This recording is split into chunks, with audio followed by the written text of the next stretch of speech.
మీరు ఎప్పుడైతే ట్విట్టర్ ద్వారా, ఇన్‌స్టాగ్రామ్, ఫేస్‌బుక్, యూట్యూబ్ ఛానెల్‌లో ఈ బెట్టింగ్ యాప్స్ మీద మీరు ఎప్పుడైతే ప్రమోట్ చేయడం మొదలుపెట్టారో, అసలు say no to betting apps అని ఇదొక అందరిలోకి వచ్చేసింది. సో ఇప్పుడు ఏమవుతుందంటే కొంతమంది ఇన్‌ఫ్లుయెన్సర్స్ బయటకొచ్చి సారీ నేను తెలియక చేశాను, ఏదో తెలియక నేను బెట్టింగ్ యాప్స్‌లో పెట్టాను, ఇక నుంచి ఎవరు ఇది పెట్టొద్దు, ఒకవేళ ఎవరైనా బెట్టింగ్ యాప్స్ చేసే వాళ్ళని అన్‌ఫాలో చేయండి అంటూ కూడా వీడియోస్ కూడా వస్తున్నాయి. సో అది చూసినప్పుడు మీకేమనిపించింది ఇంత షార్ట్ టైంలో?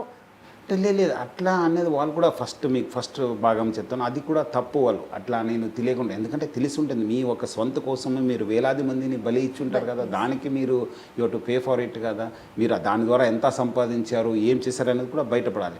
సెకండ్కు ఏమైందంటే అట్లీస్ట్ పబ్లిక్లో తెలిసింది వాళ్ళు ఇట్లా సోషల్ మీడియా ఇన్ఫ్లుయెన్సెస్, దానిలో కూడా రెండు భాగాలు ఉన్నారు. కొంతమంది మంచి చేసేవాళ్ళు ఉన్నారు, కొంతమంది ప్రమోట్ చేసేవాళ్ళు ఉన్నారు. వాళ్ళు కూడా చాలామంది అంటున్నారు లేదు సార్ ఫస్ట్ నుంచి కూడా మనకు కూడా చాలామంది కాంటాక్ట్ చేశారు, నేను వాళ్ళకు నో అన్నాను, నా కాన్షియన్స్ ఒప్పుకోలేదు సో అని చెప్పే వాళ్ళు కూడా ఉన్నారు. ఎవరు వీళ్ళు ఈజీ మనీకి అలవాటు పడి ఉన్నారు, వాళ్ళు ప్రమోట్ చేశారు, ఇప్పుడు వాళ్ళు they have to face the legal consequences. Okay Sajjanar గారు, అంటే ఇప్పుడు బేసిక్గా సోషల్ మీడియా ఇన్ఫ్లుయెన్సర్స్కి రీచ్ ఎక్కువగా ఉంటుంది. వాళ్ళు ఒక వీడియో పెట్టారంటే జనాల్లోకి ఎక్కువగా వెళ్తుంది. స్పెషల్లీ యూత్ని టార్గెట్ చేసిన వాళ్ళ ప్రొఫైల్సే మనం ఎక్కువగా ఇన్స్టాగ్రామ్లో చూస్తుంటాం, అవే ట్రెండింగ్ కూడా అవుతుంటాయి.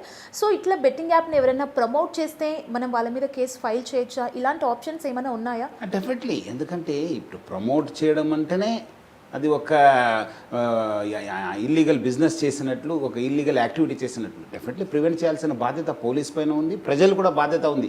ఇట్లా ప్రజలు కూడా పోలీస్ చెప్పాల్సి ఉంది, ఇట్లా వస్తున్నావు సార్ మీరు యాక్షన్ తీసుకుని చెప్పి. సో డెఫినెట్లీ వచ్చే రోజు ప్రజల దృష్టికి ఏమాత్రం ఇలాంటివి ఉంటే డెఫినెట్లీ వాళ్ళు ఫస్ట్ ఇలాంటివి ఉందని చెప్పడము, ఫలాంటి మనిషి కూడా ప్రమోట్ చేస్తున్నారని చెప్పి తెలియాల్సిన బాధ్యత ప్రజలపైన ఉంది. మనం వచ్చిన తర్వాత మనం కూడా కంప్లైంట్ రిజిస్టర్ చేసి యాక్షన్ తీసుకోవాల్సిన బాధ్యత మా పైన కూడా ఉంది, పోలీస్ పైన. ఇప్పుడు మనం బేసిక్గా ఏదైనా సైబర్ క్రైమ్ జరిగి ఉన్నా, ఏదైనా ఇష్యూ అయినా, మన బ్యాంక్ అకౌంట్లోంచి అమౌంట్ పైన ఇమ్మీడియట్గా ఒక నెంబర్కి కాల్ చేసి మనం కంప్లైంట్ రేస్ చేస్తాం.